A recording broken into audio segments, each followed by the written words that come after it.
ஸ்ரீ குருப்யோ நமக. ஆன்மீக குழும அன்பர்கள் அனைவருக்கும் திருச்சி கணேசனின் நமஸ்காரங்கள்.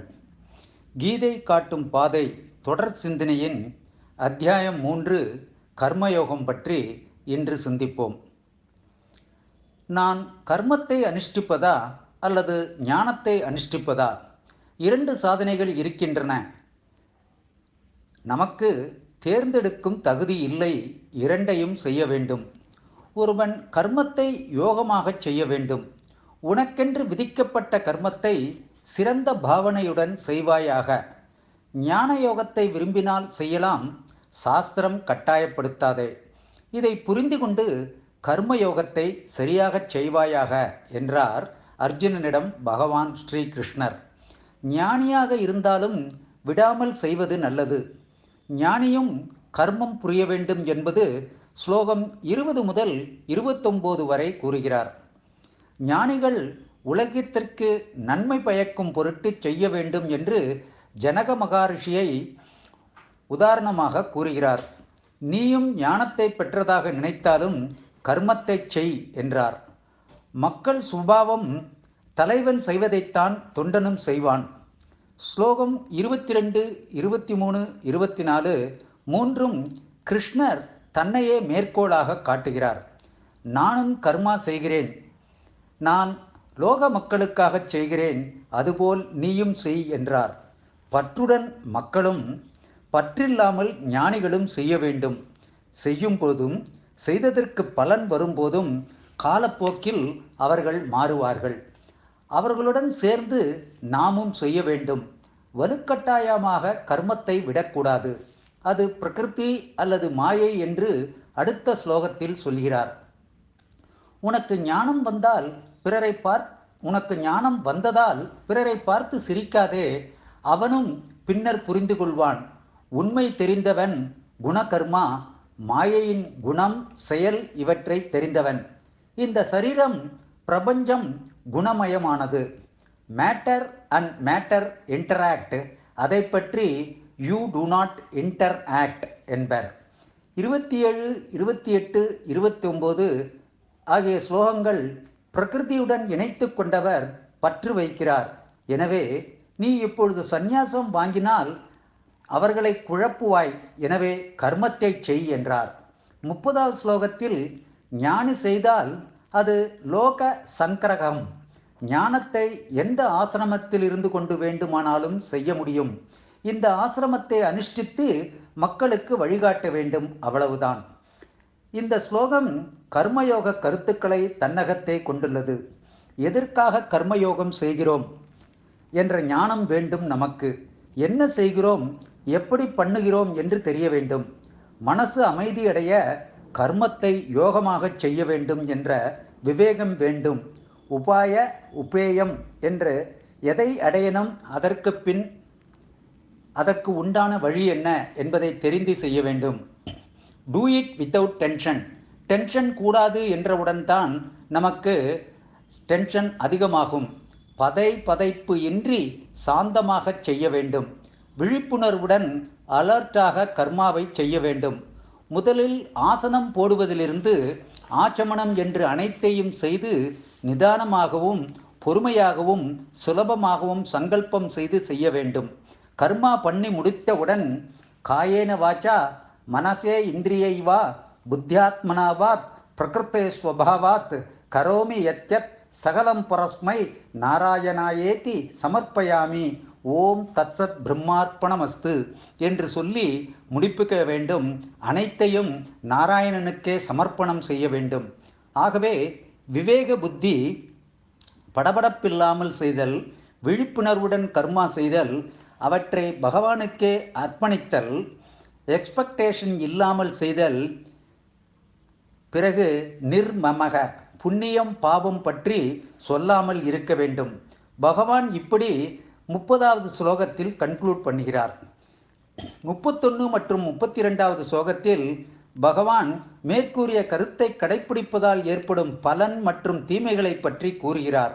யார் என்னுடைய இந்த கருத்தை அனுஷ்டிக்காமல் இருக்கின்றார்களோ அவர்கள் இந்த மனித ஜென்மாவை வீண் பண்ணியவர் என்று புரிந்து கொள்ள வேண்டும் என்று தாயார் தன் குழந்தைக்கு கூறுவதைப் போல் பகவான் அர்ஜுனனுக்கு கூறினார். எனவே தான் கீதையை கீதா மாதா என்று கூறுகிறோம். மனதில் பதிவதற்காக இவ்வாறு பகவான் கூறுகிறார். இப்படி உபனிஷத் அழுத்தி கூறுகிறது. அர்ஜுனன் கேட்பது போல் பாவனை செய்து கொண்டு பகவான் கூறுகிறார், நீயே ஏன் மக்களை உன்னை தொடரையாக ஃபாலோ பண்ண வைக்கக்கூடாது என்று கேட்டதற்கு, நான் அவ்வாறு செய்ய முடியாது, அவரவர் கர்ம பலன் படிதான் நடக்கும், நான் யாருக்கும் ஸ்பெஷலாக எதுவும் செய்வதில்லை, கருணையோ அல்லது தண்டனையோ நானாக தருவது இல்லை, வழிபடுவதற்கு தகுந்தாற்போல் அருள் புரிகின்றேன், சமமாக விருப்பு மற்றும் வெறுப்பு இன்றி பலனை குறிக்கின்றேன் என்கிறார். அர்ஜுனா, நான் கர்மமே அற்றவன் என்றாலும் நான் என் செயல்களை செய்யாமல் நிறுத்திவிட்டால் உலகங்கள் அழிந்து போகும். எல்லா காரியத்தையும் பகவானே உனக்கு அர்ப்பணம் என்று சமர்ப்பித்து உன் போர் தொழிலை செய் என்று அர்ஜுனனுக்கு பகவான் கிருஷ்ணர் சொன்னார். இயற்கை குணத்தின் வேகத்திலும் முற்றிலும் மாற்ற முடியாது. அதை புரிந்து கொண்டு கொஞ்சம் கொஞ்சமாக நல்ல வழியில் அதை மாற்றி சீர் செய்ய வேண்டும். விருப்பு வெறுப்புகளில் சிக்கக்கூடாது. ஒருவனுக்கும் பிரத்யோகமாக ஒரு தர்மம் உண்டு, ஸ்வதர்மம் என்று. அதை அனுசரித்து முன்னேற வேண்டும். ஒருவனது தர்மத்தை மற்றொருவனுடைய தர்மத்துடன் ஒப்பிடக்கூடாது, ஏனென்றால் அது அவனுக்கு பொருந்தாது. கிருஷ்ணா, எது ஒருவனை பாபகாரியம் செய்ய தூண்டுகிறது? அர்ஜுனா, நான் தான் சொன்னேனே, ஒவ்வொருவனும் அவனது குணத்தால் உந்தப்பட்டு நல்லதோ அல்லது கெட்டதோ என்று செயல் புரிகின்றான். பிறவியோடு வந்த ரஜோகுணம் அது ஒரு பிசாசு, மனிதனின் சத்ரு. அவனது மனதை புகை போல் சூழ்ந்து கொண்டு ஆட்டி படைக்கிறது. கருவை கருப்பை போல, பளிங்கை அழுக்கு போல என்று கூட சொல்லலாம். இந்திரியங்களை கட்டுப்பாட்டுக்குள் வைக்க பழகியவன் இதிலிருந்து விடுபடுகின்றான். பலமுள்ள அவற்றை விட அறிவு அதிக பலம் பெற்றதால், இதனால் தான் இதனை புத்திர் பலம் என்று சொல்வார்கள், தன் மனதை அடக்க முடியும். காமம், குரோதம், மோகம், மதம், ஆச்சரியம் போன்ற சக்தி வாய்ந்த உணர்வுகளிலிருந்து தப்புவதற்கு வைராக்கிய புத்தியை வளர்த்து கொள்ள வேண்டும். அறிவை ஜாக்கிரதையாக ஒரு அளவுக்குள் அடக்கி ஆள வேண்டும். ஆணவம் இன்றி பாதுகாக்க வேண்டும். ஆத்ம விசாரம் பண்ண வேண்டும். இல்லையேல் வேலியை பயிரை மேய்ந்துவிடும். கொஞ்சம் நிறுத்து கிருஷ்ணா, என்ன சொன்னாய் நீ? எந்த காலத்திலேயோ யாருக்கோ சொன்னதா? இதோ பார், நீ வசுதேவர் மகன், அவரையும் எனக்கு தெரியும். நீ என் சமகாலத்தவன். எப்படி ஏதோ ஒரு முற்காலத்தில் நடந்ததைப் போல் கூறுகிறாய்? புரியவில்லை, எங்கேயோ தப்பு நடக்கிறதே கிருஷ்ணா என்றான் அர்ஜுனன். அர்ஜுனா, நல்ல கேள்வி கேட்டாய். எனக்கும் உனக்குமே பல ஜென்மங்கள் இதுவரை முடிந்து விட்டன. ஆனால் நீ என்னென்ன ஜென்மங்கள் எடுத்து பிறந்து இறந்தவன், அவை யாவை என்பது உனக்கு தெரியாது. நானோ பிறப்பு மற்றும் இறப்பு அற்றவன்.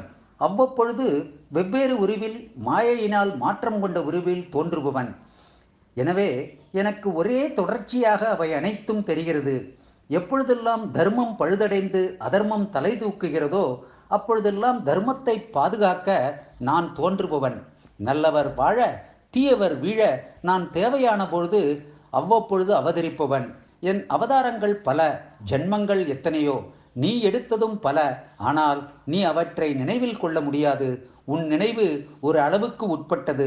அந்தந்த பிறப்பு சம்பந்தத்தோடு நின்றுவிடும். எனவே மக்களுக்கு நான் வேறு வேறு காலத்தில் வெவ்வேறு கோலத்தில் தோன்றுவதே தெரியாது என்றார். எத்தனையோ தெய்வங்கள் தேவதைகளை உருவகப்படுத்தி பக்தியோடு வணங்குகிறார்கள். தர்மம் வீண் போகவில்லை. அவை என்னை நேரடியாக ஆராதிக்காவிட்டாலும் கூட என்னிடமே வந்தடைகிறது. ஆகவே என் அருள் பெற்று பயன் அடைகிறார்கள் என்றார் கிருஷ்ணர். இந்த சரீரம் ஒரு யாத்திரை போகிறது. போகிற போக்கில் அதற்குண்டான செயல்களை புரிவது கடமை மட்டும், பலன் நமக்கில்லை. ஸ்டேஷனில் டிக்கெட் வாங்கினாலும் டிக்கெட் கொடுத்தவர் நம்மை தூக்கி போவதில்லை. ஏதோ ஒரு ரயிலோ அல்லது பஸ்ஸோ அல்லது விமானமோ கர்ம சிரத்தையாக நம்மை தூக்கி கொண்டு வேகமாக போகிறது. அதுதான் இந்த உடலும் அதன் இந்திரியங்களும் ஆகும். பகவான் ஸ்ரீ கிருஷ்ணர் சொல்வதை மேலும் நாளை கேட்போம். நாளையும் 3வது அத்தியாயத்தை தொடர்ந்து சிந்திப்போம். வாழ்க வளமுடன் நலமுடன். குரு வாழ்க, குருவே துணை. ஜெய் ஸ்ரீராம். நன்றி, வணக்கம். திருச்சி கே. கணேசன். ஸ்ரீ குருப்யோ நமக. ஆன்மீக குழும அங்கத்தினர்கள் அனைவருக்கும் திருச்சி கணேசனின் நமஸ்காரங்கள். இன்றும் நாம் கீதையின் பாதையில் தொடர் சொற்பொழிவில் 3ஆம் அத்தியாயமாகிய கர்மயோகத்தை பற்றி சிந்திக்க இருக்கின்றோம். மோகம் என்னும் கடலை கடைந்து விருப்பு வெறுப்பு எனும் ராட்சசனை அழித்து ஆத்மா என்ற ராமனை அடைதல்தான் நம் லட்சியம். ஒருவன் சுதர்மாவை விட்டுவிட்டு பிற தர்மத்தை செய்யக்கூடாது என்பதை பகவான் ஸ்ரீ கிருஷ்ணர் இங்கு அழுத்தி கூறுகின்றார். சுதர்மக ஸ்வயம், நீ தப்பாக பண்ணினாலும் பரவாயில்லை, உன் தர்மத்தை அனுஷ்டானம் செய். ஆனால் சரியாகச் செய்தாலும் பிறர் தர்மத்தை நீ செய்யாதே. சுதர்மத்தை விட்டவனும் பரதர்மத்தை தொட்டவனும் கெடுவான், பாவம்தான் மிஞ்சும். நன்கு பிறர் தர்மத்தை செய்தாலும் அதனை செய்ய வேண்டாம், உன்னுடைய தர்மத்தை சுமாராக செய்தாலும் பரவாயில்லை. இதர் எப்படி என்றால், 6ஆம் வகுப்பு கொஸ்டின் ஆன்சருக்கு 7ஆம் வகுப்பு மாணவன் அருமையாக பதில் எழுதி கொடுத்து விட்டான். ஆனால் அவன் 7ஆம் வகுப்பு கொஸ்டின் ஆன்சருக்கு பதில் எழுதவில்லை. எனவே ஃபெயில் ஆவது போல்தான் இதுவும். சுதர்ம விசாரம் நீண்ட விசாரம் ஆகும். மிகவும் கடினமான விஷயம் அந்த காலத்தில் இது கருதப்பட்டது. அன்று பிறப்பின் அடிப்படையில் இவை சொல்லப்பட்டது. 36வது ஸ்லோகம், மக்கள் ஏன் தெரிந்தே தவறு செய்கிறார்கள் என்று அர்ஜுனன் கேட்கிறார் பகவானிடம். மனிதன் ஏன் தெரிந்தே தவறு செய்கிறான், அதை நீக்குவதற்காக வழிமுறை சொல்லப்பட்டது.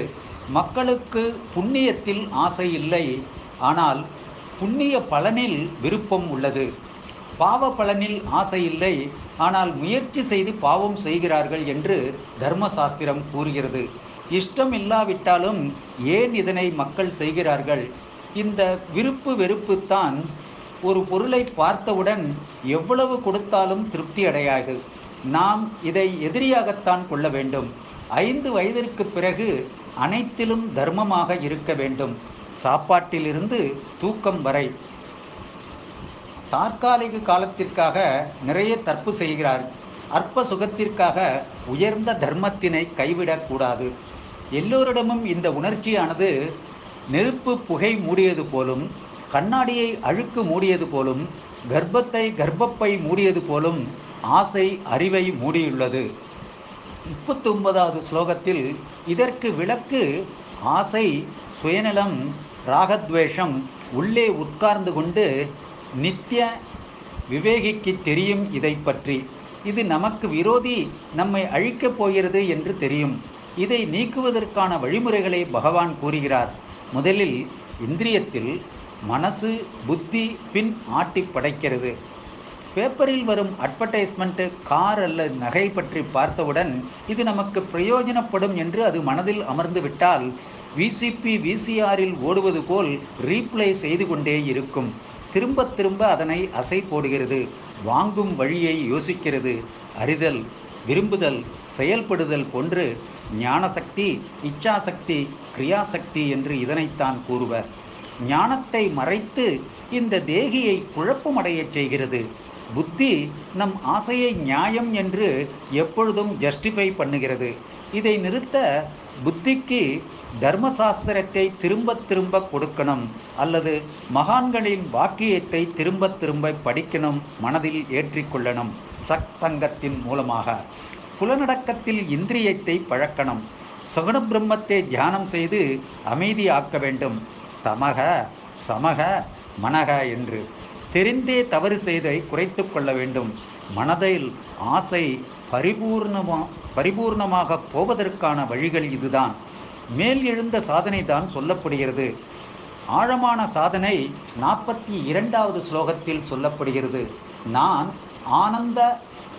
ஆனந்தமான பரபிரம்ம ஸ்வரூபம் என்பதை எப்பொழுது உணர்கிறோமோ அப்பொழுதுதான் நம்முடைய மனமானது சரியாகும். 42 மற்றும் 43வது ஸ்லோகத்தில் ஆசை நீங்கும், சுயநலமே போய் சுயநல பேய் நீங்கும், பிரம்மமாகத்தான் இருக்கிறேன். இந்திரியம், மனம், புத்தி, ஆசை முதலியவை ஒருவன் ஜெயிக்க முடியும். இதற்கு ஞான யோகம் வழிவகுக்கும். முதலில் கர்மயோகத்தை செய்து பின் கர்மயோக சாஸ்திரத்தினால் ஆசையை குறைத்து ஞான யோகத்தில் அதை அறவே நீக்க வேண்டும். விருப்பு வெறுப்பு ஆசை அடியோடு விடையும் உன் கடமையை செய்வதுதான் சிறந்தது என்கிறார் பகவான் ஸ்ரீ கிருஷ்ணர். புகையினால் நீ குழப்பப்பட்டிருப்பது போலவும் கண்ணாடி அழுக்கால் மாசுபடுவது போலவும் இது இவ்வுலகத்தை சூழ்ந்திருக்கிறது. ஆசை என்னும் திரையினால் ஆத்மஸ்வரூபம் மூடப்பட்டிருக்கிறது. 3 குணங்களை ஆதாரமாக கொண்டு ஆசையும் 3 படித்தரங்களில் இருக்கிறது. தீயை புகை மூடிக்கொண்டிருப்பது போல் உபமானமாக எடுத்துக்கொள்ளப்படுகிறது. சத்வகுணத்தோடு கூடிய ஆசை இத்தகையது. புகைந்து கொண்டிருக்கின்ற தீயின் மீது சிறிது காற்று அடித்தால் கூட அது பற்றி கொழுந்துவிட்டு எரிகிறது. புகையும் மறைகிறது. தீயின் சுடர் நன்கு தென்படுகிறது. அங்கனம் சிறிது விவேகம் என்ற காத்தினால் சாத்வீக ஆசை என்ற புகை பறந்து ஓடிவிடும். ஆத்மஸ்வரூபம் உள்ளபடியே ஒளிரும். 2வது ஆசை ரஜோகுணமானது. கண்ணாடியின் மீது படிந்துள்ள அழுக்கை போக்குவதற்கு கொஞ்சம் சிரமம் எடுத்துக்கொண்டால் போதும். ரஜோகுணத்தோடு கூடிய ஆசையை சிறிது முயற்சி செய்துதான் போக்க முடியும். 3வது ஆசை தமோகுணமயமானது. காலக்கிரமத்தில் தான் தக்க வாழ்க்கையின் மூலம் சிசுவை கருப்பையிலிருந்து விடுவிக்க முடியும். அங்கனம் தமோகுணத்தில் உதித்த ஆசையை போக்க காலமும் ஆயத்தமும் தேவை. மேல் ஸ்லோகத்தில் ஏம்பப்பட்ட ஆசையானது இன்னும் தெளிவுபட இங்கு விளக்கப்படுகிறது. 39வது ஸ்லோகம். குந்தியின் மகனே, விருப்பம் எனப்படும் இந்த ஞானிக்கு நித்திய பகையாய் ஞானத்தை சூழ்ந்து நிற்கிறது. உலகம் முழுவதுமே பகையாகிய ஆசையை அந்த ஞானியானவன் அதன் வசப்பட்டிருக்கும் பொழுது நலம் செய்யும் நண்பனாக நினைக்கிறான். பிறகு அதனால் விளையும் கேடு வலுத்துவிடும் பொழுது அதை ஹிதச்சத்ரு என்று அறிகிறான். ஆயினும் இந்த அனுபவம் நினைத்திருப்பதில்லை. திரும்பவும் அவன் ஆசையின் பயப்படுகிறான். ஆகையால் ஆசை அவனுக்கு மட்டும் நித்திய சத்ருவாகிறது. என்றென்றும் அது அவனுக்கு எதிரி. ஆசையின் வடிவு 1, 2 அல்ல, விரும்பியவற்றையெல்லாம் அது வடிவெடுக்கிறது. ஒரே நாளில் ஒரு மனிதனது ஆசனை இத்தனை வடிவங்களை எடுக்கிறது என்பதை அவன் கொஞ்சம் ஆராய்ந்து பார்த்தால் தெரியும். ஆதலால் அது காமரூபம் என்று அழைக்கப்படுகிறது. ஓட்டை சட்டியில் நீர் வார்த்து நிரப்ப முடியாது. ஆசையும் நிரப்பி ஒரு முடிவுக்கு கொண்டு வர முடியாது. இவற்றால் இது ஞானத்தை சூழ்ந்தது, மனிதனை மயக்க வைக்கிறது என்று ஆசையானது ஒருபொழுவதும் பகர்வதில்லை. ஆசைக்கு இருப்பிடம் எது? விடை 40வது ஸ்லோகத்தில் வருகிறது. இந்திரியங்களும் மனமும் புத்தியும் இதற்கு நிலைக்களன் என்பர். இவற்றால் இது ஞானத்தை சூழ்ந்து மனிதனை மயங்குவிக்கிறது. எதிரி எந்த கோட்டையில் எப்படி வாசம் செய்கிறான் என்பது தெரிந்தால் பின்பு அவனை எதிர்ப்பது எளிதாகிறது. ஆசை என்னும் எதிரி மனிதனது மனக்கோட்டையில் வசிக்கிறான். இந்திரியங்களையும் மனதையும் புத்தியும் தன் கருவிகளாக அவன் கைப்பற்றி கொண்டு கண்கொண்டு பார்ப்பதையெல்லாம் காமத்தை வளர்ப்பதற்கே ஆகும். அப்படியே காது முதலிய மற்ற இந்திரியங்களையும் காமத்தை பெருக்குவதற்கே தொழில் புரிகின்றன. மனதில் உதிக்கும் உணர்ச்சிகளும் சங்கற்பங்களும் காமத்துக்கு உட்பட்டவையே ஆகும். எப்பொழுது இது இருந்து வருகிறது? அறிவை கொண்டு தீர்மானிப்பது, நூல்கள் பல கற்பது, வாதாடுவது இவை யாவும் ஆசையை நிறைவேற்றிக் கொள்வதற்கு என்றே நடைபெறுகின்றன. ஆத்மாவுக்கு அடிமை பூண அமைந்துள்ள கருவி கரணங்கள் ஆசைக்கு அடிமையாகின்றன. இந்த ஆசையை வெல்லுதல் எங்கனம்? 41, 42 மற்றும் 43வது ஸ்லோகத்தில் இதை பற்றி கூறுகிறார் பகவான் ஸ்ரீ கிருஷ்ணர். ஆதலால்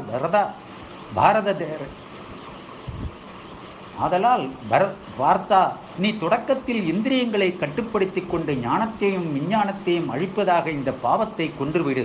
முதலில் இந்திரியங்களை முற்றுகை போட்டு கைப்பற்றி கொண்டால் எதிரியாக ஆசை இருப்பிடம் இல்லாது போய்விடுகிறது. சாதகன் எந்த இடத்தில் நின்று கொண்டு ஆசையை முற்றுகை போட வேண்டும் என்ற கேள்வி எழுதுவதால் அதற்கு விடை வருகிறது. இந்திரியங்களை உயர்வுடையன என்பர். அவற்றிலும் மனம் மேல், மனதை காட்டிலும் புத்தி மேல், புத்திக்கு மேலானவன் ஆத்மா. சூக்ஷ்மமானது ஸ்தூலத்தை விட யாண்டும் மேலானது. பொறிகள் 5 உள. பருத்த உடலை விட பொறிகள் மேலானவை. ஏனென்றால் உடலை விட பரந்த போக்கில் அவைகள் செயல்புரிகின்றன. மனதோ இந்திரியங்களை விட சூக்ஷ்மமானது. அது உணர்வல்லது. சங்கல்ப விகல்பமயமானதில் தொழிலாகிய எண்ணத்துக்கு இந்திரியங்களின் தொழிலை விட அதிக வியாபகம் உண்டு. புத்தியை பின்பற்றியுள்ள ஆசையும் பந்தத்துக்கு ஏதுவானதே. அதனால் அது அறுப்பது எங்கனம்? 43வது ஸ்லோகத்தில் அதுக்கு விடை தருகிறார். புத்திக்கு மேலான பொருளை, ஆத்மாவை உணர்ந்து தன்னைத்தான் உறுதிப்படுத்திக் கொண்டு வெல்வதற்கு விருப்பமாம் பகையை கொல்லக் கடவாய். ஆசையானது இந்திரியங்களையும் மனதையும் புத்தியையும் பற்றி நிற்கும் பொழுது ஜீவபோதம் தடிக்கிறது. அதனால் மனிதனுக்கு துன்பமே அதிகரிக்கிறது. வாழ்வானது இன்பம் நிறைந்திருக்கிறது என்று மக்கள் கருதுகிறார்கள். ஒவ்வொரு இன்பமும் இறுதியில் துன்பமாக பரிணமிப்பதை அவர்கள் நாளடைவில் கண்டறிவார்கள். இந்திரியங்கள், மனது, புத்தி ஆகிய இவை யாவும் பரமாத்மாவை சார்ந்திட அருள் தாகம் பெருக்கெடுக்கும் பொழுது விஷய ஆசை அடிபட்டு ஒழிகிறது. ஜீவபோதம் தேய்கிறது. பரபோதம் வளர்கிறது. பேரானந்தம் ஊற்றெடுக்கின்றது. அது பின்பு துன்பமாக மாறுவதில்லை.